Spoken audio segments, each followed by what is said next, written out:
नागपुर में आयोजित नागभूषण सम्मान समारोह में देवेंद्र फडणवीस ने स्वदेशी रक्षा निर्माण को लेकर बड़ा बयान दिया। उन्होंने कहा कि नागपुर के दो सपूतों ने देश और दुनिया में शहर का नाम रोशन किया।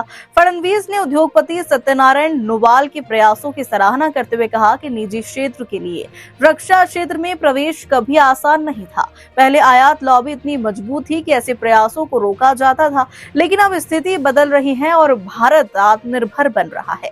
उन्होंने मेक इन इंडिया की नीति को इस बदलाव का बड़ा कारण बताया है। महाराष्ट्र के नागपुर में नागभूषण सम्मान समारोह के दौरान मुख्यमंत्री देवेंद्र फडणवीस ने बड़ा बयान दिया।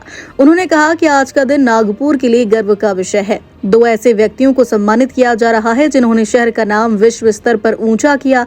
फडणवीस ने खास तौर पर सत्यनारायण नुवाल के काम की सराहना की। उन्होंने बताया कि जब नुवाल ने रक्षा क्षेत्र में कदम रखने का सोचा तब किसी को विश्वास नहीं था। उस समय निजी क्षेत्र को रक्षा में अनुमति मिलना लगभग असंभव था। पुरानी सरकारों में विदेशी आयात लॉबी बहुत प्रभावशाली थी, जिसके चलते ऐसे प्रयासों को अक्सर दबा दिया जाता था। लेकिन नुवाल ने हार नहीं मानी और लगातार लाइसेंस लेकर अपना रास्ता बनाया।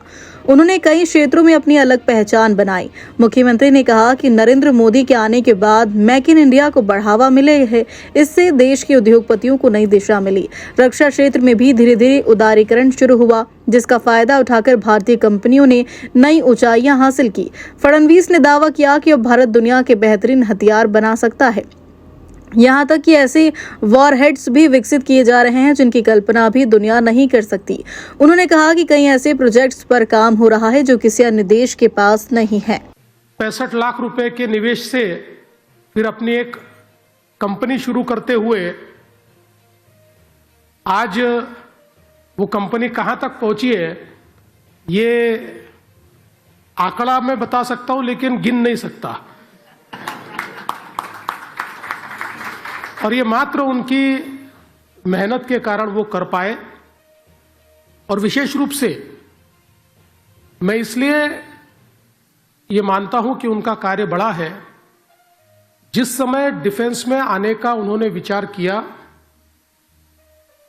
उस समय कोई ये मानता ही नहीं था कि भारत में डिफेंस के क्षेत्र में प्राइवेट सेक्टर को एंट्री मिलेगी। विशेष रूप से हम सभी लोग जानते हैं कि जिनसे हम बहुत ज्यादा इंपोर्ट करते थे, उनकी लॉबीज भी इतनी स्ट्रांग थी कि पुरानी सरकारों में कई बार इस प्रकार का विचार होता था, लेकिन उस विचार को समाप्त करने की ताकत उन लोगों में होती थी।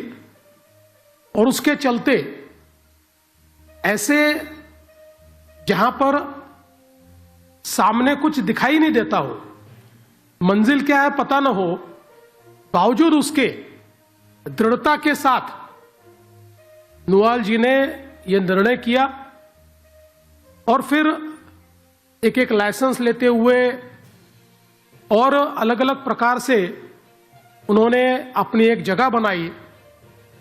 और विशेष रूप से प्रधानमंत्री मोदी जी की सरकार आने के बाद हमारे देश में मेक इन इंडिया शुरू हुआ।